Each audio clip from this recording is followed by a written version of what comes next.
up, it was all a dream. Related to killers and dope fiends. Cousin was moving at 14.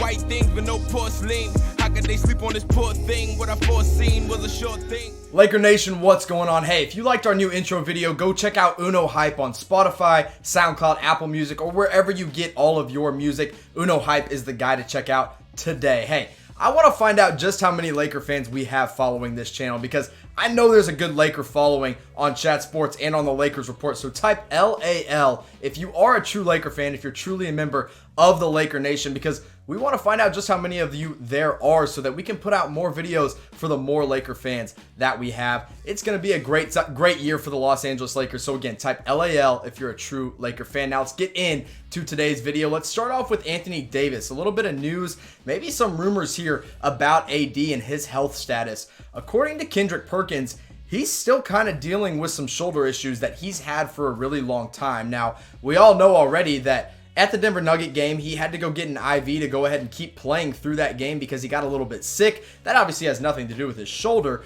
but still, he's getting sick in the middle of games. It's not a great look for Anthony Davis, and if he's actually dealing with shoulder problems, that's a little bit concerning for later on down the road. Now, right now, he looks incredible. I mean, he looks like an MVP candidate. He looks like the defensive player of the year. I'll say it right now. I have him as my favorite for defensive player of the year, and his numbers back it up right now. 26.1 points per game, 9.3 rebounds, 2.7 blocks per game, and then, of course, 34.3% from three. He's showing that he can stretch the floor a little bit.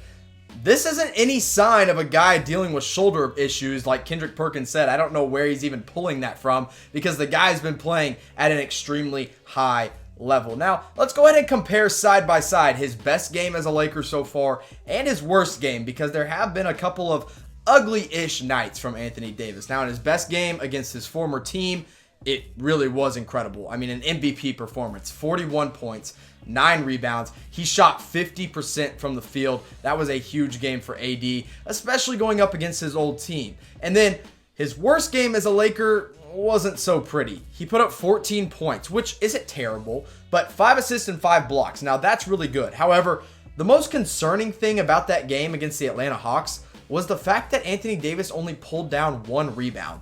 That is really, really weird. Now, at 9.3 boards per game this year anyway, he's already at, I believe, his second lowest in his career, but I think that number is trending up anyway. It's just really nice when you can play with guys like JaVale McGee, Dwight Howard, and LeBron James, so you don't have to rebound all the time if you're Anthony Davis. Now, again, if there's signs of a shoulder injury, they're not showing up because right now, AD is number 2 in the league in blocks per game. Here's the top 5 for you. Jonathan Isaac of the Orlando Magic, dude, this guy's going crazy. He is having a breakout year. 2.8 blocks per game for him.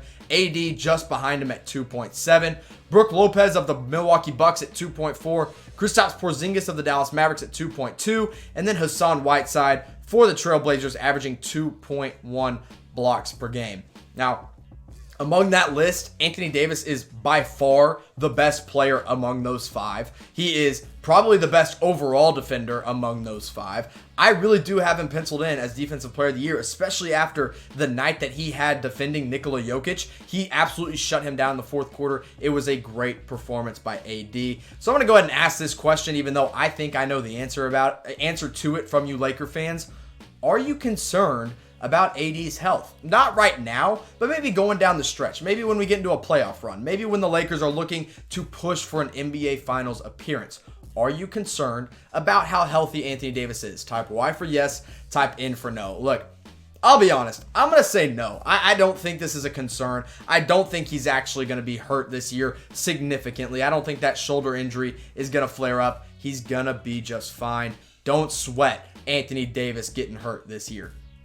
Now let's talk about another player, a fan favorite, a favorite of mine, a favorite of yours. Look, growing up in Texas, I loved Alex Caruso when he went to Texas A&M. So let's talk about him a little bit. Should he be starting while Avery Bradley is out? Now, I saw this question posted all over social media and kind of piqued my interest because in all reality, I think Alex Caruso makes a lot of sense here. Of course, Avery Bradley's hurt. Caruso has been showing a lot of flair on the defensive end. He's showing a lot of effort on the offensive end. And when he comes into the game, you know what you're going to get. He is an immediate spark plug all the time when he is on the floor. Now, his numbers this year don't really show that, hey, this is a standout guy. This is a guy that's going to make a difference 24/7 every night he's on the floor. 5.1 points per game, 1.9 assists, and 1.9 rebounds. Now, one of the really encouraging things for Alex Caruso is that his three-point shot has been looking better. It's trending on the up and up. I'm kind of all in on the starting Alex Caruso train. Now, here's kind of what a starting five would look like. It's really not that different than what they're rolling out already. You go the bald Mamba at the point guard position with Danny Green at the 2. Now, right now, the Lakers are rolling Kentavious Caldwell-Pope and Danny Green out together. And look, I've trashed on KCP a lot on this show, but he genuinely has looked like the better player lately. He's looking much, much better as a role player for sure in short spurts. So anyway, that's your backcourt, Alex Caruso and Danny Green. Then you go LeBron at the 3, even though he'll be handling the point most of the time. Anthony Davis, of course, is at the 4 position with JaVale McGee at the 5. Now, Dwight Howard's getting more of those center minutes anyway. He's proven to be the better player so far. But this is what you get as a starting 5 with Alex Caruso in there. I like it a lot, and when you compare all the numbers side by side, you're not really missing a whole lot in the stat sheet either when you put Alex Caruso in over a guy like Rajon Rondo. Now, let's put Avery Bradley in there because he kind of sets the tone, sets the bar as the starting point guard, because that's kind of what we assume him to be when he comes back and gets healthy. Bradley, of course, averaging 9.6 points per game, 1.8 assists, and 3.2 rebounds. Look, he's also a great defender. The Lakers definitely miss him on the defensive end. Alex Caruso, on the other hand, 5.1, 1.9, and 1.9. And then Rondo. Now, Rondo's actually putting up some pretty good numbers, but the defense just isn't there for him anymore. He hasn't been showing a real fire on the defensive end. He's averaging 8.3 points per game, 5.5 assists, and 3.1 boards. But he's kind of letting everyone beat him on the defensive end of the ball, so I don't know if you can really risk having him out there as a starting point guard. So I'll ask the question, you know my answer. Who should be the starting point guard until Avery Bradley returns? Should it be Rajon Rondo? Should it be Alex Caruso? Maybe you like Kentavious Caldwell-Pope in there starting while Avery Bradley is out. That's going to be our pinned comment for this video. So it's really simple. You're probably going to get hit with an ad break if you're watching this on YouTube right now. So that gives you just enough time to scroll down to the comment section and go reply to the pinned comment and answer this question. Who should be starting while Avery Bradley is out? Now let's talk about one more Laker, one more little piece of news that I gotta mention. What in the world is going on with Kyle Kuzma? I've watched probably more Lakers games this year than I have in my entire life, and Kyle Kuzma doesn't look like the Kyle Kuzma of old. Now, yes, he can still score the ball sometimes from the mid-range when he wants to, but it has not been pretty. I know he's still coming back from injury. Kyle Kuzma's still kind of getting back to his old self. And he missed a whole preseason. He missed the whole first few games. So this is kind of his preseason. He's still getting himself settled in, but it hasn't been pretty. He hasn't been the guy the Lakers need him to be. They're still winning games. Obviously, they got the best record in the Western Conference, but he needs to be better. Right now, this is what he's averaging. 10.9 points per game, 3.5 rebounds, 0.9 assists, not creating for his teammates. And the field goal percentage and three-point percentage aren't that great either. 43.6% from the field, 33% from 3. He's got to be more efficient if the Lakers are going to make a deep playoff push. Now, let's put it up side by side, what he averaged last year versus what he's averaging this year. Now, I get it. Last year, he had to be more of a go-to guy because LeBron gets hurt. You know, Lonzo Ball wasn't what he was. Brandon Ingram wasn't what he is now in New Orleans. And so Kuzma had to be the guy kind of on the offensive end. 18.7 points per game, 5.5 rebounds, 2.5 assists. Those are really, really good numbers, especially for a guy that you're kind of like, hey, maybe he could be the third guy next to LeBron and Anthony Davis. Now, this year so far, like I said, points per game, down about 9 points. Rebounds per game, down 2. Assists per game, down about 1.5.